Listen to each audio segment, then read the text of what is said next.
This has been a long time coming, and the folks at Abxylute have finally returned with a follow-up to their streaming-focused handheld with the Abxylute One Pro. Building on the success of their first device, the One Pro keeps the familiar form factor, but levels up the experience in some key areas. With new and improved analog sticks and more power under the hood, which should help open the doors to improved emulation capabilities, as well as better native Android gaming. Abxylute is hoping to position the One Pro as the one handheld for all your games, going from streaming only to all-in-one, tackling cloud gaming, remote play, mobile games, and emulation. So, please join me, Rob the Retro Tech Dad, as we explore the capabilities of Abxylute's One Pro, and see what these changes bring to the table for this streaming-focused handheld, and find out if this Pro is the one.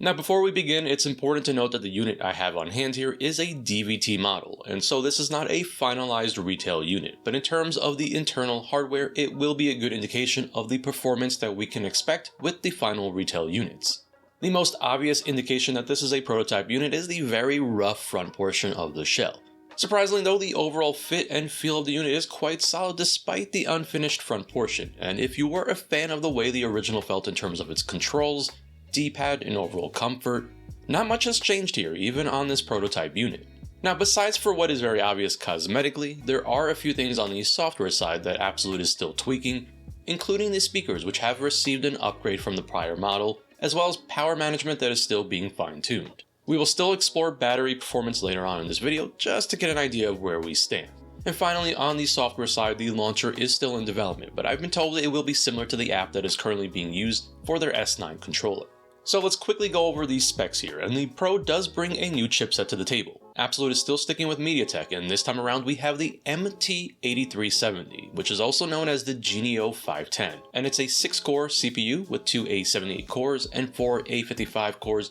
as well as a Mali G57 GPU. As I mentioned earlier, Abxylute has also incorporated improved stereo speakers from the prior model, as well as 4K video output support, which is a very welcome feature for this new One Pro. Beyond that though, the Pro is very similar to the original in almost every other way, including the return of the 7-inch 16:9 60Hz display with a resolution of 1920 by 1080, 4GB of LP DDR4 RAM, and 64GB of internal storage, as well as the option to expand via the microSD slot. On board we have the return of the multi-user, multiple input, multiple output Wi-Fi, Bluetooth, a 3.5mm headset port, and the same 5200 mAh battery with Android 13 out of the box. Finally, Abxylute's Kickstarter campaign should be live by the time this video goes up, and I will have a link to their campaign in the description, with the One Pro starting at $199 for the first 30 units, as well as for prior Abxylute owners. And if you are an Abxylute owner, you will receive a message on your device, which will allow you to get access to that $199 early bird price.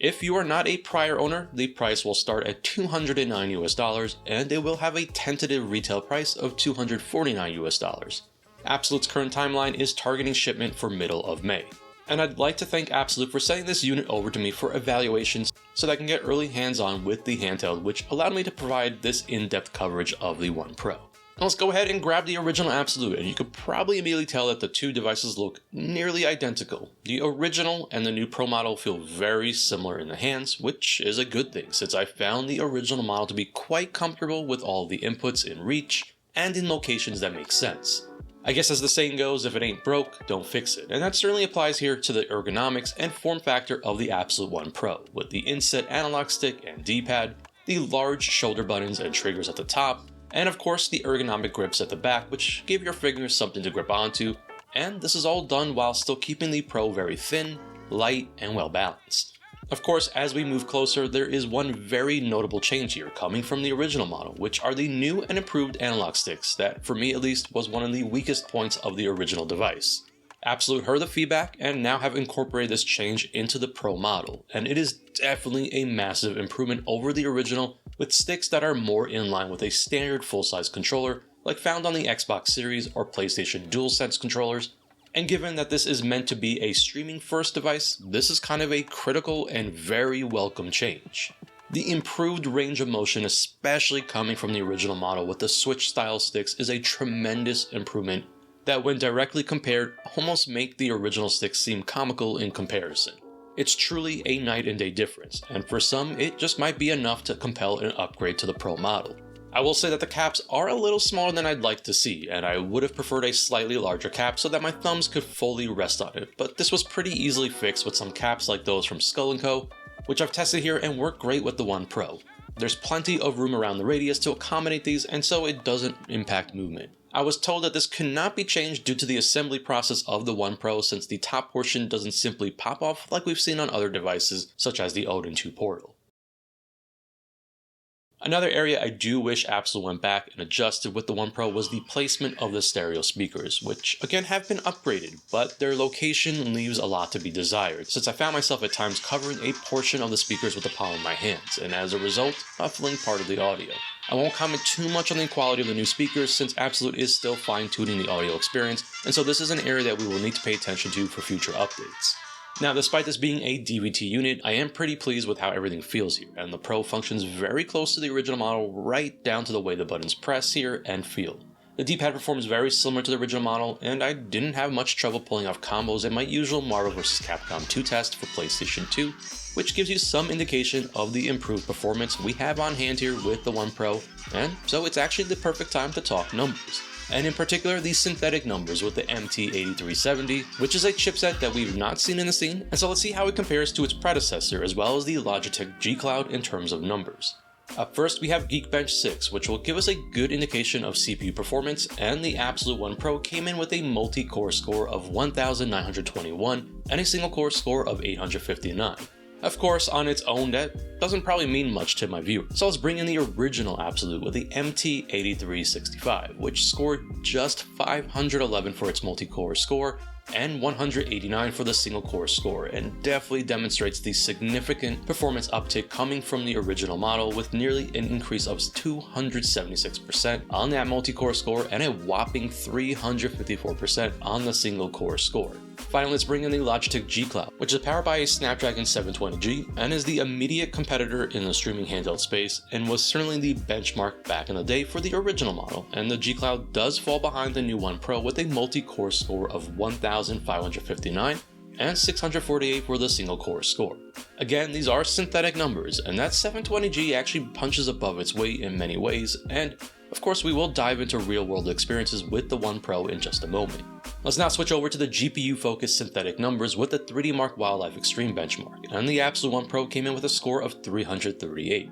and unsurprisingly the original Abxylute model came in with a score of just 90, and I kinda chuckled because I don't think I've seen a number this low in recent times. For those that like percentages, the One Pro sees nearly a 276% increase over the original Abxylute. And then it's time for the G Cloud, which comes in with a score of 318 and does put it pretty close in line with the One Pro. And to round it all out, let's check out the Antutu numbers, which gives us a good sense of overall performance here, and the One Pro came in with an overall score of 391,370, and then the original Abxylute with an overall score of 142,716, which gives the One Pro a 174% increase, and then finally the G Cloud, which came in with an overall score of 375,207. Again, pretty close to the One Pro, but that Snapdragon 720G does have some advantages, including better driver support. Also, while we are here, let's check out the thermal stability of the One Pro, which did very well, and I wasn't too surprised by this given that this is a fairly low-power chipset similar to the original Abxylute, and the One Pro maintained a 98.8% stability with consistent scores across the board throughout the 20-minute stress test. I will comment and say that just in my time gaming with it, thermals were quite good and really not noticeable at all. And speaking of gaming, I think it's now the perfect time to see how things translate into the real world. With some native Android gaming first, and of course with more power in hand, how far can we actually push this handheld? On the original Abxylute, we were definitely limited to mostly lighter and older experiences like Horizon Chase and Dead Cells, and of course the same is true here with lighter games like the newly released port of Blasphemous for the Google Play Store, which runs well here, as well as my favorites, Halls of Torment, which likewise works very well here. But let's see how far we can push this device, and Diablo Immortal is a game that at this point I've tested on many devices across various performance profiles, and so I was hopeful that the experience here would be pretty solid, given the numbers we saw in the benchmarking section. With Diablo Immortal, I am set to use the lowest settings available with a 30 frames per second target, and we are mostly staying locked to that target frame rate. And so if we want to take a break from the streaming, Diablo Immortal is certainly a game that does pretty well on the One Pro.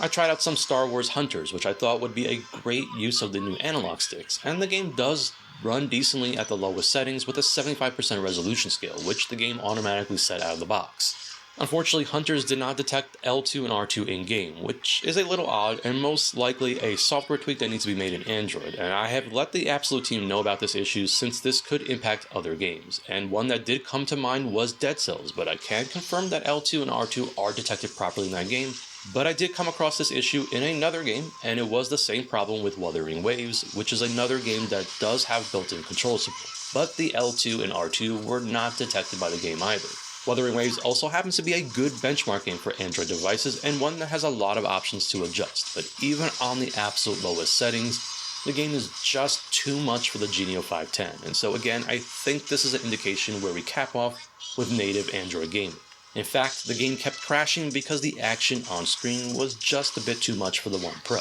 I experienced the same issue with Fortnite, with frame rates that were just not ideal at all, and likewise was too much for the One Pro, resulting in a crash to the Android home screen. I also had the same issue with the L2 and R2 not being detected in-game. Now, given that this is an online-based game, you could argue that the ideal way to play Fortnite on the One Pro is through the various game streaming services as an alternative option. But it is a bummer that games like this just don't run well on the One Pro. Wreckfest is another game that is a good benchmark of performance, which lets us push the hardware a bit to see how much we can get away with, and I'd say that this is just really where the chipset taps out, as we are just right at what would be considered full speed for this game, and of course, it's very track dependent as well as dependent on the variables on screen. But for the most part, this is as far as we're going to get with that Genio 510, and for Wreckfest, I have just about every setting turned down as much as possible to get the performance that you see on screen. And while we definitely can play a little more here than before, I just don't think it's enough for a lot of the newer or the more demanding Android experiences.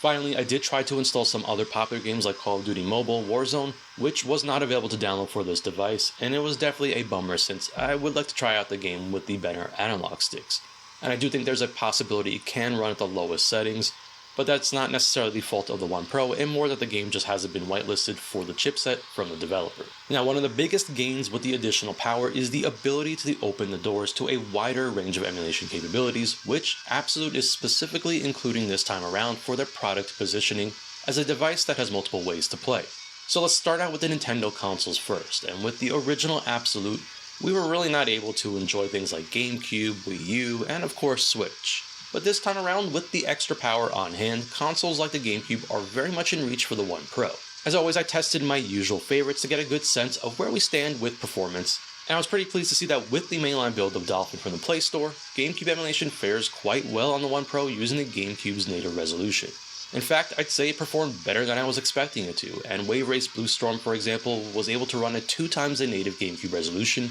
which looks gorgeous on the 1080p display here. I figured given the solid performance with Wave Race, we might as well take it up a notch, and so I tested another favorite game of mine, Beautiful Joe, which also fared quite well on the One Pro, and I was using the NTSC version, which was almost full speed at the 2 times native resolution, but I ended up settling on just using the native resolution of GameCube for the smoothest experience. And of course, based on the results of Wave Race and Beautiful Joe, I figured it would be safe to check out some F-Zero GX using the NTSC version, and for this one I am still rocking the native resolution of the GameCube, which performed very well, and as always, if you are playing F-Zero GX, make sure to enable that dual core setting to get the best performance possible with the game. I think in general, GameCube is a pretty safe bet with at least native resolution, which is definitely a lot more than what we were capable of with the original Abxylute. For fun, I wanted to test out some Wii U emulation. I wasn't expecting much here, but it's always interesting to see what we can get away with, and I'd say that given that Wii U emulation on Android is still very much a work in progress, as well as the limited power on hand here,